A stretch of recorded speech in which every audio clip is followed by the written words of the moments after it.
மாதவர்ஜனோட பேச்சு எல்லாம் நம்ம தண்ணியில் தான் எழுதணும். அதனால குடிகாரன் பேச்சு இந்த விடிஞ்சா போச்சு.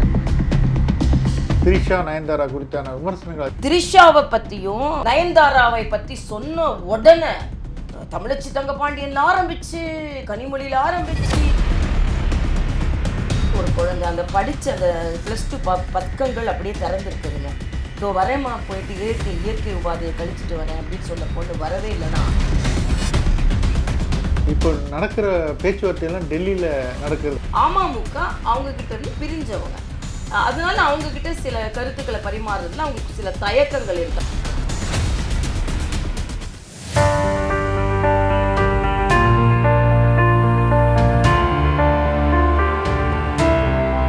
வணக்கம் நேயர்களே, 5G தமிழ் மொழி சேனலில் சொல்வதெல்லாம் என்ற நிகழ்ச்சியில் இன்று நாம் சந்திக்க இருப்பவர் தமிழகத்தில் மிக பிரபலமானவர், பாரதிய ஜனதா கட்சியினுடைய மூத்த தலைவர் டாக்டர் தமிழிசை சவுந்தரராஜன் அவர்களை சந்திக்க இருக்கிறோம். அவர்களிடம் பல்வேறு கேள்விகள் இருக்கின்றன, கேட்பதற்கு கேட்கலாம். மேடம் வணக்கம். வணக்கம். வணக்கம். தேர்தல் களம் எப்படி இருக்கு? பிரமாதமாக இருக்குது, வெற்றிகரமாக இருக்குது, உற்சாகமாக இருக்குது, ஆக்கப்பூர்வமாக இருக்குது, ஆரோக்கியமாக இருக்குது. எந்த இடத்துல போட்டிக்கான களத்தை தேர்ந்தெடுக்கிறீங்க? நீங்கள் தென் சென்னையில் ஏற்கனவே நாடாளுமன்ற வேட்பாளரை போட்டியிட்ட போது டி நகர், விருகம்பாக்கம், வேளச்சேரிலாம் கொஞ்சம் நல்ல வாக்குகளை உங்களுக்கு கொடுத்தது. இந்த மாதிரி ஏரியாக்களில் உங்களுடைய கவனம் செலுத்தப்படுதா? தென் சென்னையில் தான் நான் போட்டி போட்டேன். அந்த மக்கள்கிட்ட தொடர்ந்து சேவை செய்துட்டு வரேன். அவங்களுக்கான மத்திய அரசின் உதவி திட்டங்களுக்காக முகாம்கள் போடுறதா இருக்கட்டும், அந்த மக்களுக்கான சாலையோர வியாபாரிகளுக்கு அட்டை வாங்கி கொடுக்கறதா இருக்கட்டும், இந்த பகுதியில் உள்ள 70 வயதிற்கு மேற்பட்ட பெரியவர்களுக்கு ஆயுஷ்மான் கார்டு என்ற மருத்துவ காப்பீடு, அதனால் தொடர்ந்து நான் தென் சென்னைக்கு பணியாற்றி கொண்டு வருகிறேன். இந்த தென் சென்னைக்குள்ளே ஒரு தொகுதியில் தான் நிற்பதற்கு வாய்ப்பு இருக்கிறது. கூட்டணியும் போட்டி போடுறதுனால அவங்களும் நாங்களும் சேர்ந்து இதில் இந்த 6 தொகுதிகளில் எந்த தொகுதி பாஜகவிற்கு ஒதுக்கப்படுகிறது, பாஜகவுக்கு ஒதுக்கப்படுகிறது, எனக்கு எப்படி எது ஒதுக்கப்படுகிறது எல்லாம் பார்த்து தான் என்னால் சொல்ல முடியும். ஆனால் தென் சென்னைக்குள்ளே ஒரு தொகுதி என்பதை நான் தெளிவாக சொல்ல முடியும். கூட்டணி எல்லாம் உறுதி செய்யப்பட்டிருக்கா? இன்னும் அது பல்வேறு குழப்பங்கள் இல்லையே, நல்ல உறுதி செய்யப்பட்டது தான். குழப்பம் வெளியில் இருந்தது. அவர் வருவாரா, இவர் வருவாரா, அங்கே பேச்சுவார்த்தை, இங்கே பேச்சுவார்த்தை, அவர் பார்க்கணும்னு சொன்னார், இவர் பார்க்கணும்னு சொன்னார், இவருடன் அங்கே பறந்தார், இங்கே பறந்தார். இது எல்லாமே வெளியில் வருகின்ற செய்திகள் தான். உள்ள நாங்கள் ரொம்ப தீவிரமாக, ரொம்ப அமைதியாக, ஆரவாரம் இல்லாமல், ரொம்ப அனுசரணையாக நாங்கள் எங்களோட கூட்டணியை அமைத்திருக்கிறோம். இந்த எப்பவுமே ஒரு கூட்டணி இருக்கும் பொழுது சில தனியாக இருக்கின்ற கட்சிகள் ஏதாவது சேருமா அப்படின்றது மற்றவங்களின் யூகங்களாக இருக்கலாம். அந்த யூகங்களை வியூகங்களாக்கி அது மேலே எங்கள் மேலே திணிக்கிறதா நடந்து கொண்டு இருக்கிறதே தவிர, நாங்கள் மரியாதைக்குரிய அண்ணன் எடப்பாடியார் அவர்கள் தலைமையில் அதிமுக, பாமக, தமாக, நாங்கள், அப்புறம் ஐஜேகே போன்ற கட்சிகள், ஆக இது எல்லாமே சேர்ந்து நாங்கள் ஒரு நல்ல கூட்டணி தான், வெற்றிகரமான கூட்டணி தான். ஏன்னா மத்தியில் ஆட்சி செய்த ஒரு கட்சியை எதிர்த்து இங்கே ஆட்சி செய்கின்ற கட்சி கூட்டணி வைத்திருக்கிறோம். நாங்கள் மத்தியில் ஆட்சி செய்து கொண்டு இருக்கிறோம், இங்கே ஆட்சி செய்த கட்சியோட கூட்டணி வைத்திருக்கிறோம். அதனால எங்களுக்கு எந்த விதத்திலும் பலத்தில் அவங்களுக்கும் நாங்களும் குறைவு கிடையாது. அது மட்டுமல்ல, அரித்மேட்டிக்லேயும் நாங்கள் பலமாக இருக்கோம், கெமிஸ்ட்ரியிலையும் நாங்கள் பலமாக இருக்கோம். அதனால எதிரில் தான் குழப்பம், எங்களுக்கு குழப்பமே இல்லை. இபிஎஸ் அதிமுக பொதுச்செயலர் இபிஎஸ் தலைமையில் கூட்டணி நம்ம சொன்னீங்க.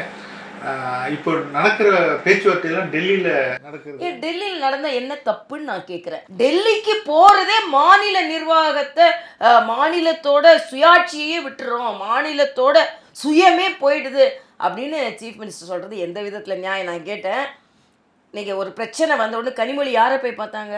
இங்கே குழப்பம் இருந்தது இல்லை இண்டி கூட்டணியில், ராகுல் காந்தியை போய் பார்த்தாங்க. எங்கே போய் பார்த்தாங்க? ராகுல் காந்தி வந்துருங்க, இங்கே குழப்பம் இருக்கு நீங்கள் இல்லை. அவங்க அங்கே டெல்லி அவங்களோட கேம்ப் அங்கே போய் பார்த்தாங்க. அதனால் போய் ஒன்றும் இல்லைங்க, டெல்லி போக போக போக இங்கே அவங்களுக்கு உதிரல் எடுக்குது. அதான் எல்லாமே இன்னைக்கு அமித்ஷாவை பார்க்க போயிருக்காங்க.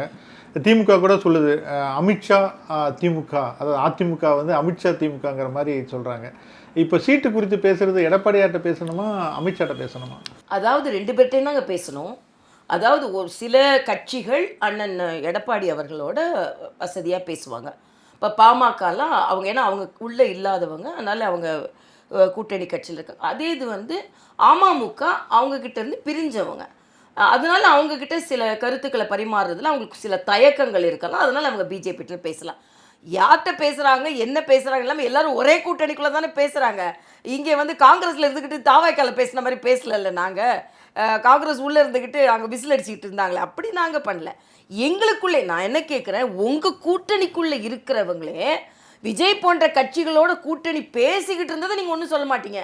அது வந்து கட்டுப்பாடம். ஆனால் நாங்கள் எங்கள் கட்சிக்குள்ளே இருக்கிறவங்க, அவங்க சில பேர் டெல்லியில் இருக்கலாம், சில பேர் சென்னையில் இருக்கலாம், சில பேர் வேறு இடத்துல இருக்கலாம், நாங்கள் எங்களுக்குள்ளே தானேங்க பேசிக்கிறோம். இல்லை என்னங்க உங்களுக்கு பிரச்சனை தான் எனக்கு தெரியல. திமுக கூட்டணி வந்து இறுதி செய்யப்பட்டு ஒருத்தராக வந்து அறிவிப்பு வெளியாகிட்டு வருது, வேகமாக போகிறாங்க களத்தில். இன்னும் நம்ம வந்து பேச்சுவார்த்தையை நடத்திக்கிட்டு இருக்கிறது தேர்தல் இல்லை. நான் திமுக வேகமாக போகிறாங்கன்றதை நான் இந்த விதத்துலையும் ஒத்துக்கொள்ள மாட்டேன்.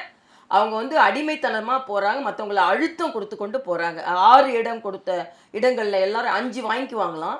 5 வாங்கினது அடிமைத்தனம் இல்லையா, அவங்க கொடுக்குற அழுத்தமும் இல்லையா, பிஜேபி வந்துருமா.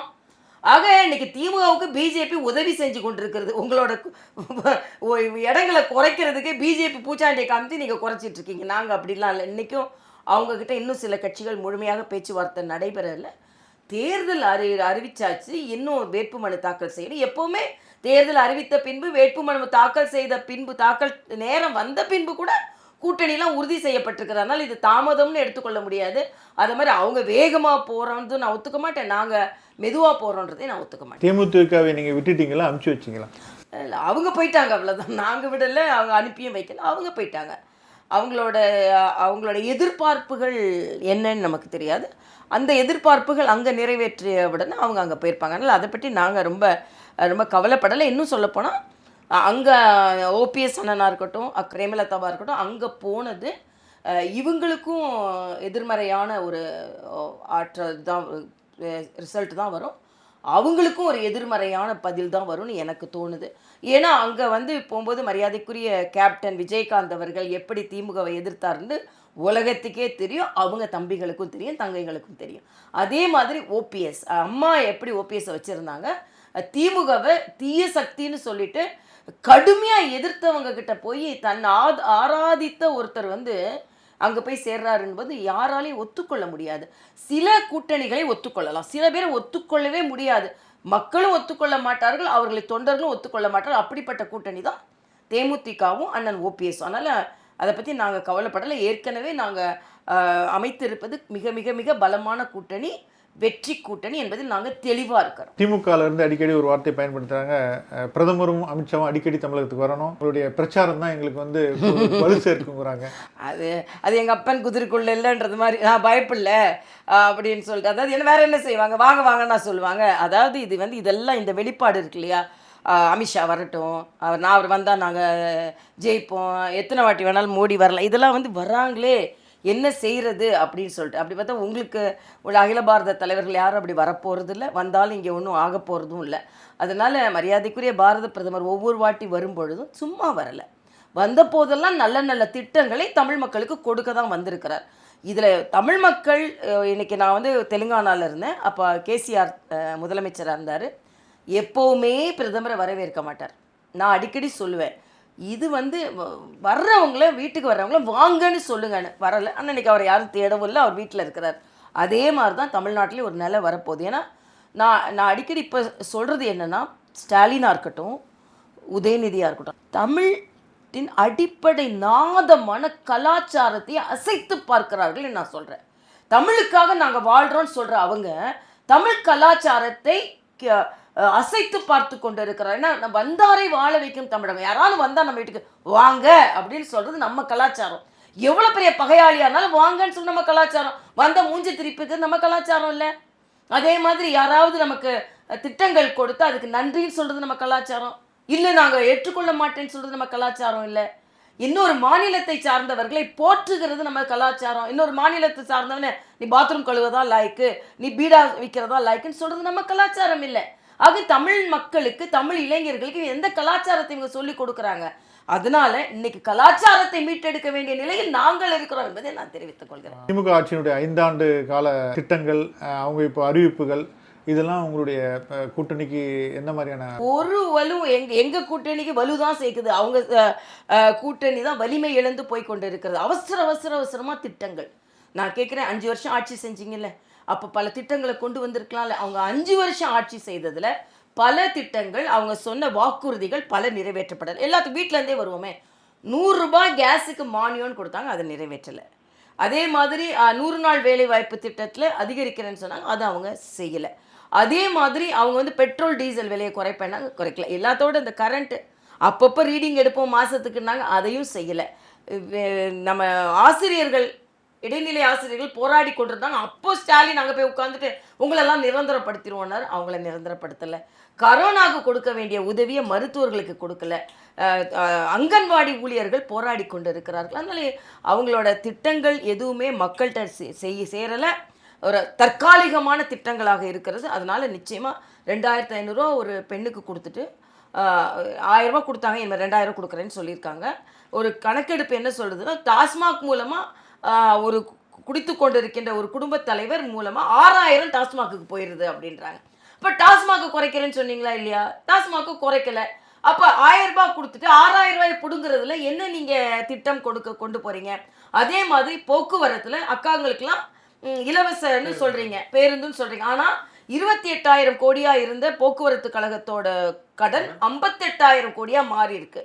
ஒரு பஸ் ஒரு 28,000 பஸ் ஓட்டையாக இருக்குது. என்னை அண்ணன் எடப்பாடியார் கூட சொல்லியிருக்காரு. இதனால போக்குவரத்து கழகத்தின் மீது கடன் சுமை ஏற்றி ஒவ்வொரு வாட்டியும் தீபாவளிக்கு பொங்கலுக்கு 1000 ரூபாய்க்கு போக வேண்டிய பஸ் 6500 5000 ரூபாய்க்கு போய் அவ்வளோ பலவையும் சாமானிய மக்கள் மேலே ஏற்றுறாங்க. ஆக இவங்க திட்டங்கள் எதுவுமே நேரடியாக மக்களுக்கு பலன் தரலை, மறைமுகமாக இன்னும் கொஞ்சம் சுமையைத்தான் ஏற்றி கொண்டு இருக்கிறது என்பதை மக்கள் என்று உணர்ந்திருக்கிறார். நடுவில் கூட தூத்துக்குடிக்கெல்லாம் போயிட்டு வந்தீங்க. ஆமாம், அந்த விளாத்தி குளத்தில் பாதிக்கப்பட்ட அந்த பெண் குடும்பத்துக்கு ஆறுதலாம் தெரிவிச்சு. சட்ட ஒழுங்கை பற்றி உங்களுடைய சட்டம் ஒழுங்கு பேசக்கூட அருகதை இல்லாத நிலையில் இருக்குதுங்க. உண்மையிலே எனக்கு நாளைக்கு என்ன போயிட்டு வந்து எனக்கு தூக்கமே வரல. நான் அரசியலுக்காக பேசவே இல்லை. நம்ம வீட்டிலேருந்து ஒரு குழந்தை அந்த படித்த அந்த +2 பக்கங்கள் அப்படியே திறந்துருக்குதுங்க. இதோ வரேம்மா, போயிட்டு இயற்கை உபாதையை கழிச்சிட்டு வரேன் அப்படின்னு சொன்ன பொண்ணு வரவே இல்லைன்னா யாரால் தாங்கிக்க முடியும்? தமிழ்நாட்டில் உள்ள தாய்க்குலாம் யாராலையும் தாங்கிக்க முடியாது. ஒரு குழந்தை நல்லா 495 மார்க்குங்க. அவங்க அம்மாட்ட சொல்லுவோம், அம்மா என்னை கப்பலில் வேலைக்கு அனுப்பியான்னு. அவங்க அம்மா அப்பாவை நான் பாராட்டுறேன். கூலி வேலை செய்துக்கிட்டு வெள்ளந்தியான மனிதர்கள். அவங்க குழந்தைய படிக்க வைக்கிறாங்க. பெரிய குழந்தை வந்து கல்லூரியில் படிக்குது. அந்த குழந்தை போய் இயற்கை உபாதைக்கு. அப்போது இந்த நூற்றாண்டில் தமிழ்நாட்டில் ஒரு பெண்ணு இயற்கை உபாதையை கழிக்க போக முடியல. காந்தி என்ன சொன்னார்? உடல் முழுவதும் நகை போட்டு இரவு போயிட்டு வந்தால் உண்மையான சுதந்திரம்னு சொல்லி 75 வருஷம் ஆச்சு. ஆனால் தமிழ்நாட்டில் நான் உயர்ந்துட்டேன் தமிழ்நாடேன்னு சொல்கிற இடத்துல இன்னொன்று மத்திய அரசின் திட்டத்தின் மூலமாக அங்கே கழிப்பறை கட்டப்பட்டிருக்கிறது. மரியாதைக்குரிய பாரத பிரதமர் இதைத்தான் முதல் கூட்டத்திலே சொன்னார். எல்லோரும் சுயமரியாதையோடு இருக்கட்டும், என் தாய்மார்கள் என் தங்கைமார்கள் வெளியில் மலம் கழிக்க போகக்கூடாது என்பதற்காகத்தான் தூய்மை பாரத திட்டத்தையே நான் கொண்டுறேன்னு சொன்னார். நான் மறுபடியும் சொல்கிறேன், தமிழ்நாட்டில் யாரும் அப்படிப்பட்ட ஒரு திட்டத்தை கொண்டு வரல. தூய்மை பாரத திட்டத்தின் மூலமாக அங்கே ஒரு கழிப்பறை கட்டப்பட்டிருக்கிறது, ஆனால் பூட்டி வைக்கப்பட்டிருக்கிறது. நான் கேட்குறேன், கழிப்பறைக்கு பாதுகாப்பு வேண்டுமா, பெண்களுக்கு பாதுகாப்பு வேண்டுமா? தமிழக அதிகாரிகள் என்ன செய்து கொண்டு இருக்கிறார்கள்?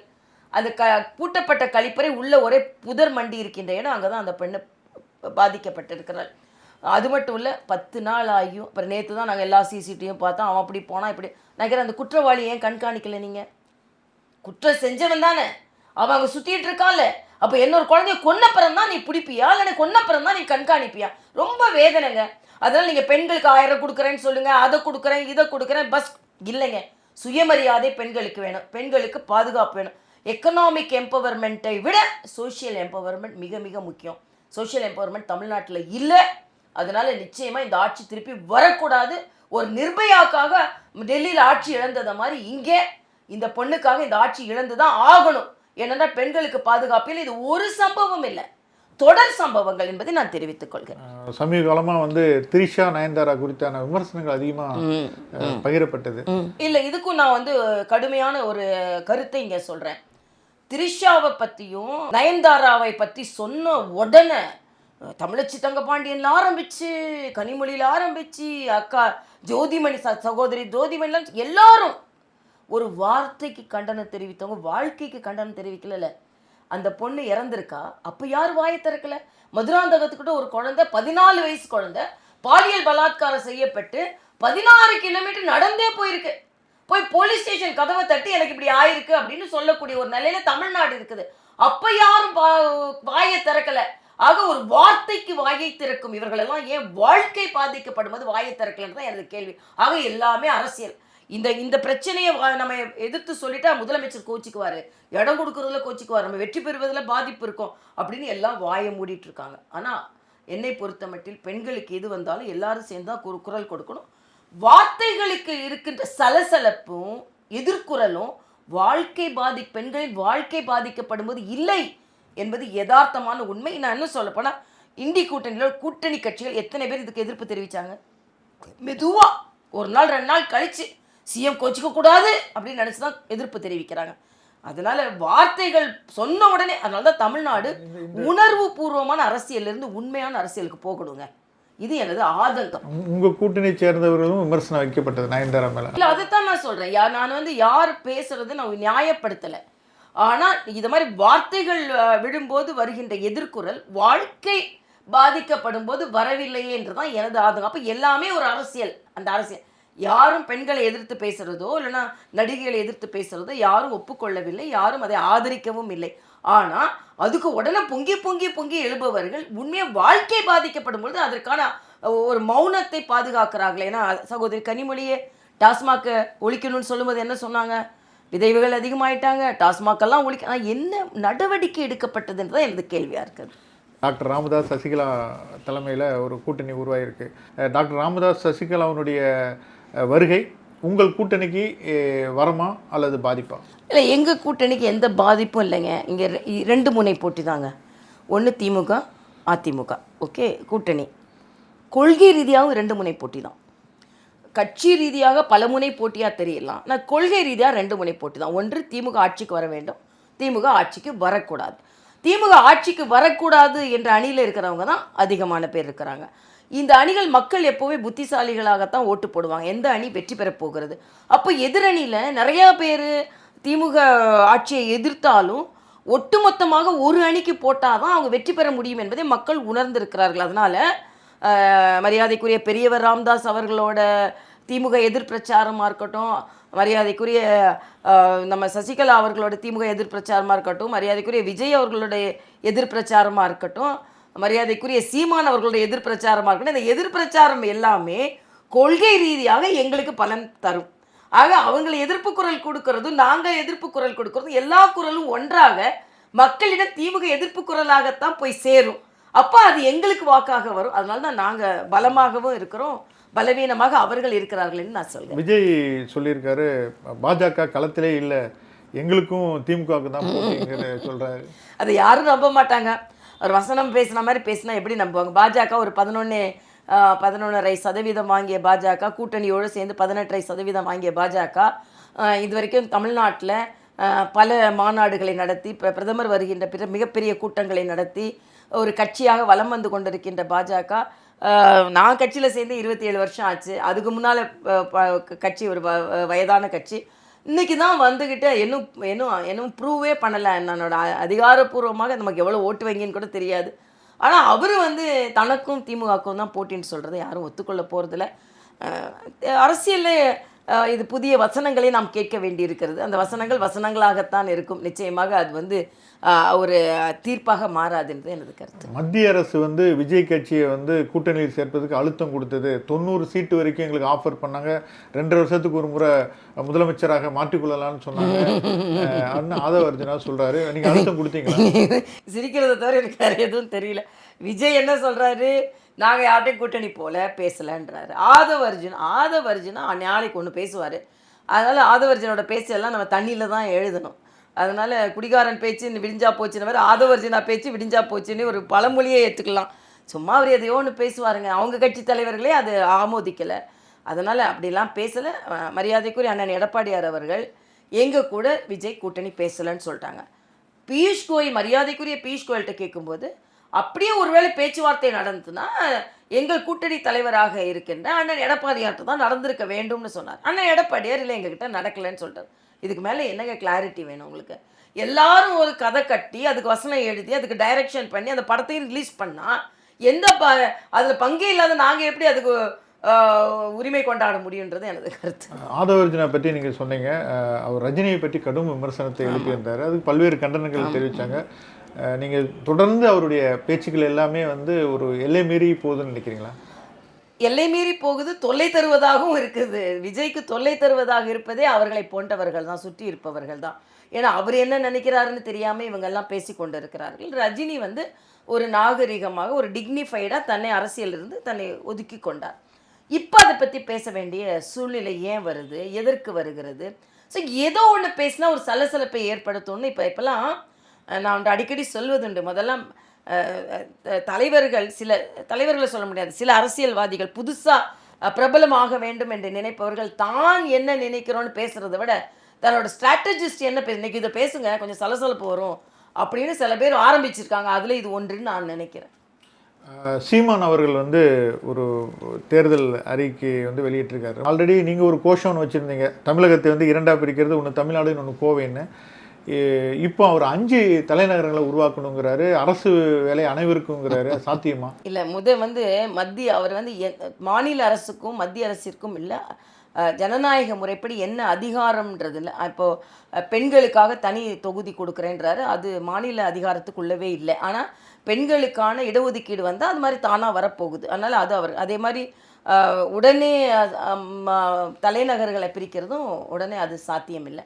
ஆக சாத்தியம் இல்லாததை சாத்தியம்னு சொல்லி அது என்னால் முடியும் அப்படின்னு சொல்கிறத விட இன்னைக்கு இருக்கிற சூழ்நிலையில் எப்படி எல்லா திட்டங்களையும் மேம்படுத்தலாம் அப்படின்னு சொன்னால் சரியாக இருக்கும். பட் அவர் தான் ஆட்சிக்கு வரப்போகிறது இல்லையே, அதனால் எவ்வளோ வேணாலும் கோட்டைக்கு போகிறது இல்லை, அதனால் மனக்கோட்டை எவ்வளோ வேணாலும் கட்டலாம் அப்படின்னு கட்டி கொண்டு இருக்கிறார், அவ்வளவுதான். ஆரம்ப காலத்தில் சமூக வலைதளங்களில் அம்மாவை பற்றி விமர்சனங்கள் அதிகமாக வரும், அதுக்கான பதில்கள் வந்து உடனுக்குடனே கொடுப்பீங்க. இப்போதும் அப்படி தான் இருக்கு. நிச்சயமா இப்போவும் அதே மாதிரி தான் எழுதுகிறாங்க. உனக்கு என்ன, அதாவது என்ன, ஹிந்தி இசை, நான் என்ன மாதிரி தமிழ் பேச, அவங்க தலைவர்களே என்ன அளவுக்கு தமிழ் பேச மாட்டாங்க. நான் சங்க இலக்கியத்துலேருந்து நான் அடிக்கடி ஒன்று சொல்லுவேன், நான் தமிழ் கற்றதனால் தமிழ் பேசவில்லை, தமிழ் என்னை பெற்றதனால் நான் தமிழ் பேசுகிறேன்னு சொல்வேன். மருத்துவம் படித்தா கூட சங்க இலக்கியம் படிச்சிருக்கேன், கவிதைகள் படித்திருக்கேன், எல்லாமே நான் படித்திருக்கேன், பேசுகிறேன். ஆனால் என்ன இப்படி எழுதுகிறாங்க. அதே மாதிரி நான் கஷ்டப்பட்டு படித்து மருத்துவர், ஆனால் கலைஞர் போட்ட பிச்சை, அப்போ உங்களுக்கு பிச்சை போடலையா, நீங்கள் யாரும் படிக்கலையா, இப்படி எழுதி கொண்டே இருக்கிறார்கள். ஆனால் நாகரீகத்தை கடைப்பிடிக்க வேண்டும் என்பது எனது கருத்து. ஏன்னா நேற்று கூட ஒரு 50 வயதிற்கு மேலே உள்ள பெண்ணை சொல்லும்போது நீ கிளவிதானன்னு போடுறாங்க. இப்போ உங்கள் தலைவர்கள்லாம் ரொம்ப இளைஞர்களா? 70 வயசுலேயே நீங்கள் இளைஞரணி தலைவராக இருந்தால் உன்னை நீங்களாம் இளைஞர்களா? அப்போ பெண்கள்லாம் எப்படி வேணாலும் எழுதுறானா, வாயை மூடிட்டு போ, உனக்கு என்ன, நீ அப்படிலாம் எழுதுறாங்க. நான் அது எழுதுறதை பற்றி நான் கவலை. எழுதுகிறவங்க எவ்வளவு கீழ்த்தரமானவர்கள்னு உங்களை நீங்கள் வெளிப்படுத்தி கொள்கிறீர்கள். என்னை பொறுத்த வரைக்கும் நீங்கள் அடிக்க அடிக்க நான் மேலே மேலே எழும்புவேன். அதனால் இப்படி அவ்வளோதான், நீங்கள் என்ன வேணாலும் சொல்லிட்டு போங்க, அதை பற்றி எனக்கு கவலை இல்லை. ஆனால் நீங்கள் இவங்களை ஒரு கீழ்த்தரமாக எழுத எழுத எழுத நீங்கள் எவ்வளவு கீழ்த்தரமானவர்கள் என்று மக்களுக்கு வெளிப்படுத்தி கொண்டிருக்கிறீர்கள் என்பது தான். பாஜக அவங்களை வந்து கவர்னராக உட்கார வைத்து அழகு பார்த்தது, அதில் தொடரணும்னு பாஜக ரொம்ப விரும்பிச்சுங்கிறது என்னை போன்ற பத்திரிகையாளர்களுக்கு தெரியும். அதை வந்து வேண்டாம்னு சொல்லி தமிழகத்தில் நான் நின்று தமிழக மக்களுக்காக பணியாற்றுவேன்னு வந்ததுக்கான ஏதாவது ஒரு காரணம் இருக்கு? நிச்சயமாக மக்கள் மீது இருக்கிற ஆசை தான், மக்கள் மீது இருக்கிற ஆசை, தமிழ் மண்ணின் மீது இருக்கிற ஒரு ஈடுபாடும் பிடிப்பும் தான். என்னதான் நான் வேறு மாநிலத்தில் பிரம்மாண்டமான மிகப்பெரிய கவர்னராக இருந்தால் கூட என்னோடய சரித்திரத்தில் ஒரு நல்ல கவர்னர் தெலுங்கானாவில் இருந்தாங்க, ஒரு நல்ல கவர்னர்னு சொல்ல தான் ஆகணும், ஏன்னா அப்படி தான் என்னோடய நடவடிக்கைகள் இருந்தது. நல்ல கவர்னர் பாண்டிச்சேரியில் இருந்தாங்க. பாண்டிச்சேரியில் பணியாற்றும் போது மனதிற்கு கொஞ்சம் நிறைவாக இருந்தது, ஏன்னா நம் மொழி பேசுகின்ற மக்கள், அதாவது நேரடியாக மக்களுக்கு தொடர்பு, நேரடியாக மக்களுக்கு வேண்டியதை செய்ய வேண்டியன்றது, அந்த நேரடி மக்கள் தொடர்பு நமக்கு இருக்கணும் அப்படின்னு நான் நினச்சேன். அதனால தான் மிகப்பெரிய ஒரு பதவியை நான் ராஜினாமா பண்ணிட்டு வந்தேன். அதில் கொஞ்சம் கூட நான் கவலைப்படலை, ஏன்னா மக்கள் சிம்மாசனத்தில் நான் வீற்றிருக்க வேண்டும் என்ற ஆசையோடு தான் வந்தேன். அந்த சிம்மாசனம் எனக்கு தேவையில்லைன்றது வந்தேன். தேர்தல் சமயத்தில் உங்களுடைய பல்வேறு பணிகளுக்கிடையே 5G தமிழ் மொழி சேனலுக்கு பேட்டி கொடுத்ததுக்கு மிக்க நன்றிமா. 5G தமிழ் மொழி என்ற பேர் மிக்க நல்லா இருக்குது. ஏன்னா வந்து தமிழ் என்று வந்தாலே அதில் கருப்பசாமி ஒரு ஈடுபாடோடு ஒரு அறிவிப்பாளர் போல் எங்களுக்கெல்லாம் ரொம்ப 30 வருடமாக எங்களோடு பயணித்து கொண்டு இருப்பவர் இப்படி ஒரு புது பயணத்தை ஆரம்பித்திருக்கிறீர்கள், அதற்கு எனது வாழ்த்துகள். நிச்சயமாக இந்த 5 என்ற எண் வந்து ரொம்ப பலமான எண், அதனால் அது உங்கள் எண்ணங்கள் எல்லாம் ஈடேறணும். இன்னும் இந்த ஊடக சேவையில் நீங்கள் மிக பிரம்மாண்டமாக வர வேண்டும் என்ற வாழ்த்துக்களோடு நிறைவு செய்கிறேன். நன்றிம்மா.